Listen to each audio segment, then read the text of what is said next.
reparou como tem muita cozinha que é linda no papel, é linda no projeto, mas fica desconfortável na vida real? Aí a gente vê sombra na bancada de trabalho, a gente vê brilhos e reflexos indesejados em superfícies brilhantes, ou a gente vê também excesso de luz que acaba incomodando, às vezes a temperatura de cor não combina com o resto. Isso é muito comum, porque infelizmente a maior parte desses projetos é feita com base no achismo, sem conteúdo técnico, sem uma base técnica para realmente desenvolver projetos. E aí é muito comum a gente ver uma cozinha com uma luminária ali no centro do teto, que quando você vai trabalhar, cortar alguma coisa, você mesmo produz sombra sobre ali a bancada e fica muito complicado, inclusive perigoso de trabalhar, ou excesso de luz também, porque alguns profissionais têm medo de ficar faltando luz e acabam pecando pelo excesso, isso é muito comum. Então a gente precisa fazer projetos de iluminação de cozinhas pensando em camadas de luz. O que são camadas de luz? A gente sempre vai precisar ter a iluminação geral da cozinha, a iluminação de tarefa, que é aquela específica para trabalho, afinal de contas a cozinha é um ambiente de trabalho, e a terceira que é uma iluminação mais decorativa, caso haja necessidade e espaço para isso no projeto em que você estiver fazendo. A gente tem ali 5 grandes estratégias importantes para fazer projeto de iluminação de cozinha, e é isso que eu vou te explicar agora. Primeira estratégia, você tem que combinar mais de uma fonte de luz nesse ambiente. Como eu te falei agora há pouco, se você tem um único ponto de luz no centro do teto, quando a pessoa chega próximo ao balcão para fazer qualquer coisa ali, ela vira uma fonte de sombra, porque ela vai acabar bloqueando a luz que está atrás dela. Por isso que a gente precisa de uma luz específica para a área de trabalho. A gente pode obter essa luz de várias formas, pode ser perfil de LED, pode ser aqueles spots de marcenaria, desde que seja feito um estudo de faixa para que esse resultado ali sobre a bancada fique bem homogêneo, porque a gente não quer sombras, não quer contrastes, né? Áreas, focos de luz e áreas de sombras na bancada, isso a gente não pode ter. E pode ser inclusive arandela. Tem muitos casos que a cozinha não tem um armário superior, então como é que a gente faz? Claro, você pode ter iluminação ali no teto, mas também você pode ter arandelas jogando essa luz para baixo para iluminar essa bancada, tá? Então é muito importante você pensar nessa multiplicidade de fontes de luz para que você possa atender a todas as necessidades do projeto. O que nos leva à segunda estratégia, que é você aproveitar os elementos fixos desse ambiente. Então, caso a gente tenha ali armário superior, você pode e deve integrar a iluminação nesse armário superior, que é o que a gente vê muito sendo feito hoje, né? Inclusive está na moda, mas eu percebo que muitas pessoas em muitos projetos isso é aplicado porque é bonito, mas sem ter a real noção, sem ter o real entendimento de como isso impacta em termos de resultado de iluminação. E aí, em alguns casos, isso é colocado de maneira inadequada, é colocado uma fonte de luz ou forte demais ou fraca demais, ou ela é mal posicionada ali no armário superior. Então a gente precisa sim utilizar esses elementos fixos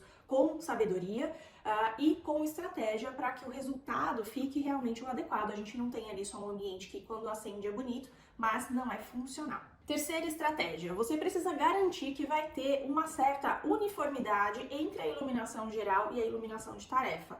Se você tem uma cozinha muito escura, com a área de tarefa com brilho muito intenso, isso gera um contraste que é desagradável aos olhos. Não é porque essa área de tarefa está super bem iluminada que eu não preciso iluminar o restante da cozinha. A gente tem, inclusive, parâmetros que precisam ser seguidos para projeto de iluminação de cozinha residencial, que a gente vai utilizar 300 lux de iluminação geral e 500 lux na área de tarefa. Isso significa que eu vou fazer o projeto para 300 lux e que eu vou adicionar a iluminação necessária para que eu alcance ali os 500 lux na área de tarefa. Não quer dizer que eu vou ter 300 para geral e que eu vou colocar mais 500 na tarefa, senão quando tudo tiver aceso eu vou ter 300 com 800. E não é essa a ideia, é que seja uma iluminação que se complemente, mas que não fique aquele contraste desagradável, desconfortável para os olhos, principalmente para quem está ali cozinhando há muito tempo. Quarto ponto muito importante é que a cozinha, principalmente em alguns casos de cozinhas menores, ou quando você vai passar com o perfil com a fita LED sobre o fogão, às vezes a gente passa atrás da coifa, é muito importante lembrar que é uma área que tem vapor em suspensão, que tem gordura que pode se acumular, então a gente precisa pensar nos equipamentos com a proteção adequada. Especialmente nessas situações, né, de perfil com a fita LED passar por cima do fogão,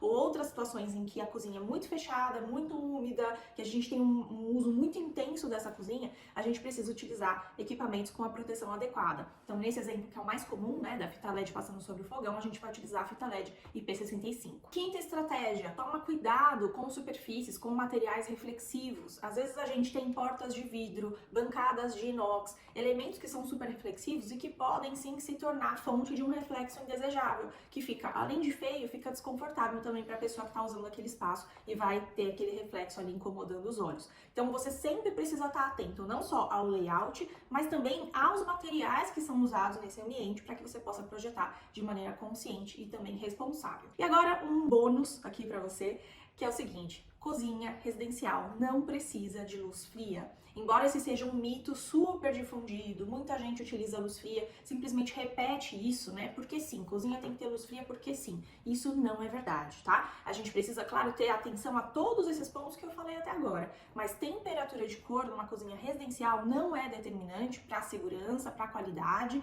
para o conforto das pessoas que vão estar usando aquele espaço e, inclusive, é mais interessante, é mais aconchegante e gostoso você utilizar uma temperatura de cor quente. A cozinha, muitas vezes, é o coração da casa, é onde a família congrega. Muitas pessoas, muitos casos, inclusive, a cozinha faz parte ali, é um ambiente integrado com a sala. Você ter aquele espaço com uma temperatura de cor fria vai acabar prejudicando todo o projeto, tá? Então você não precisa seguir essa regrinha aí, que na verdade é um grande mito do mercado. Bem, se você quer entregar cozinhas bonitas, práticas, confortáveis e funcionais na vida real, é só você continuar acompanhando o meu canal. Se inscreve aqui para ficar por dentro de tudo.